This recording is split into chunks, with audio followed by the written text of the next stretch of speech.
Hello, people. This is your friendly classmate or student Zayan, and I'm here with my fellow weirdo Ayan. Say hello, Ayan. Did you just call me a weirdo? Like in front of 27 Yeah, people?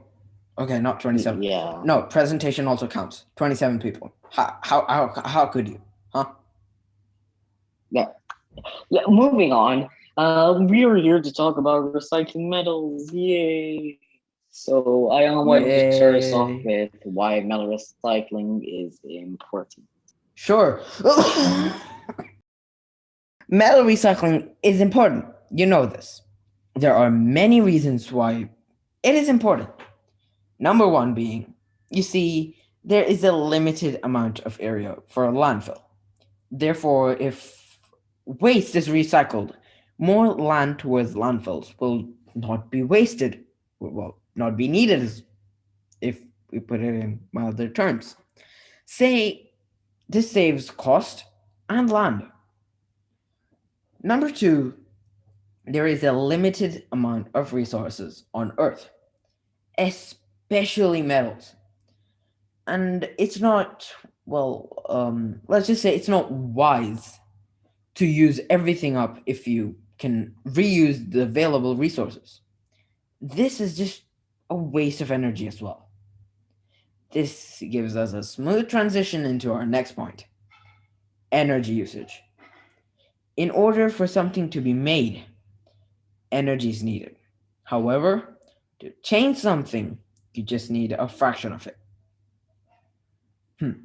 Well, what I'm trying to say is that it takes 95% less energy to recycle something than to make a new one out of scrap. So, adding on to that, and what would metal recycling, be doing in today's generation and today's era, and how would it be affected by the pandemic? Well, that's exactly where I'm going to touch down right now. Metal recycling is starting to become the next new thing in today's era. Oh, yeah. Because of this global, you know what's going on, right? The pandemic. Please don't tell me you don't. People have had to use, because of this global pandemic, people have had to use disposable plastic for their own and others' health and safety.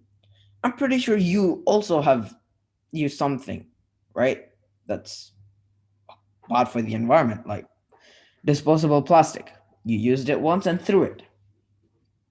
Well, let's just say that even the Dubai government took the step of canceling the quote unquote almost in place plastic ban 1 week before it rolled into action. Sheesh, Dubai, what are you doing? All right, whatever. But fortunately, they have found a new way to redeem themselves, and this is by recycling metals. So let's say a company wants to recycle some metal. There is a pretty interesting process for this, I must say. And this process would be like a large magnet hovering over maybe a junkyard, just like a UFO abducting a cow. Sorry, cow. All the metal would be, separated from unwanted trash. After separating the metals from the junkyard, they would disparage into their own respective materials and types of metal from a huge area of junk. In this, they use a magnet separation method called, well, I think the metal separator method. So, Ayan, would you like to continue with my explanation? Yeah, sure, why not? Wait, first, before that. Oh, dang, bro. That wasn't good. Anyway, so the metal separation method. Or, well, let's just call it MSM for this podcast, right? So, MSM basically uses this magnetic belt that has a very, very accurate and stable magnetic field. This is crucial for the separation of the metal. You see, most metals have different levels of attraction, let's say, to a magnetic field. But the problem is that the difference is so small that you won't even realize it if you were using something like let's say a fridge magnet. However, these separators, their specification can go down to the 0.00000000001. Okay, we get the points. Isn't it Yeah, that's crazy? pretty. Yeah, it's pretty crazy, I must say. Isn't it crazy? Moving forward, why don't we talk about how electromagnetics work while we're on the topic of this metal thingy method? So, all the Metal, electromagnetics. no, before metal separation method. Repeat after me. Oh, Metal. I said repeat metal, after me. Metal. metal. A few moments later. All right, thanks. Now, moving on. All the electromagnetic magnetics work on the principle that an electric current in a wire produces a magnetic field. In fact, this is remarkably straightforward that you can even make your own electromagnets. Simply, you can just simply coil a length of wire around, let's say, a piece of iron and pass an electric current through that wire. When the current flows, a magnetic field is created and the iron becomes magnetized. Now, let's talk about some of the connections of electromagnetics. The connection between electric currents and magnetic fields was first demonstrated by a Danish scientist known as Hans Christian in 1820. He showed this by using a compass needle, and whenever an electric current passed through that wire, a needle would the needle would point in the direction of the current. And the company we are talking about today has a whole web page explaining how other companies or campaigns recycle waste and how good it is. And also they have explanations on how electromagnetic works, and it puts it into much more detail than I've explained. Uh, Link in the description below if you want to check that channel out for yourself. And well, that was a smooth segue into our next point. What you see isn't what you think you're seeing, and what you can't see is what really is happening.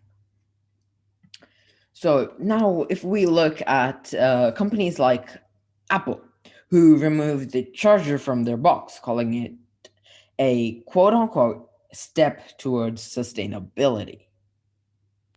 Wait. Let me stop you right there. You just say a step towards sustainability. Are you sure about that, Ion? Apple does that? Oh, well, you gotta listen out, you know?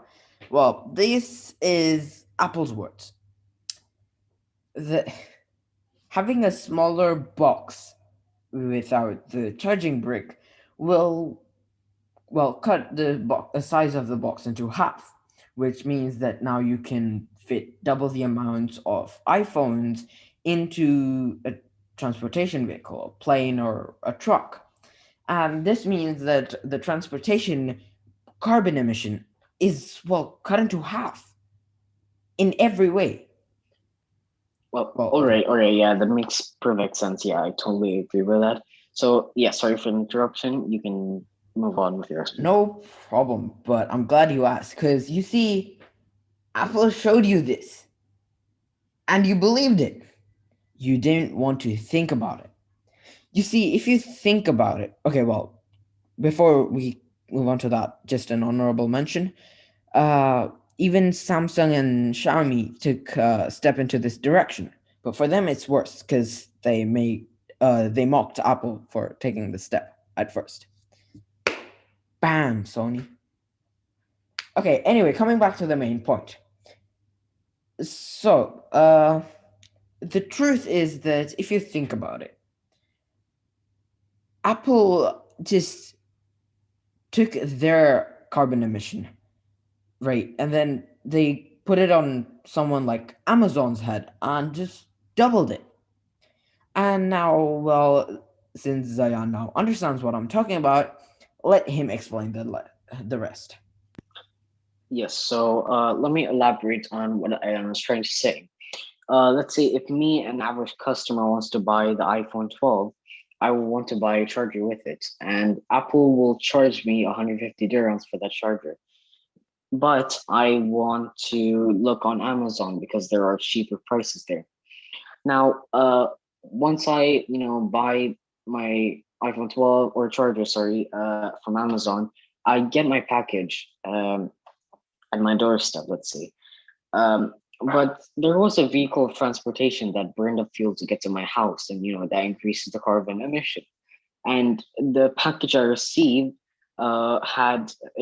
included some plastic package to wrap the product, and over that there was a box for the product itself. Honestly, this is a total waste of resources, and I think Amazon should do a better job. Yeah, I totally agree with Zion over here. I think that if Apple had included, uh, let's say, a gallium nitride charger or charging brick, that would have been much, much more sustainable than what they're doing right now. It is smaller in size. That solves the problem of making the boxes smaller. It holds much, much more power than the current uh, charging bricks that Apple sells, which is 5 watts. Apple, come on, this is not 2013, is it? And gallium nitride bricks can last much longer than a standard charging brick you probably have in your home. At the end of the day, our message is that you should recycle plastic and metals and anything else that can be recycled. But what you should not do is let companies recycle your data. This podcast is sponsored by NordVPN, the world's VPN. Does everything that a VPN does. For more information, for discounts, go to www.nordvpn.com/this is a joke. Anyway, that's been it for today. I hope you guys enjoyed this.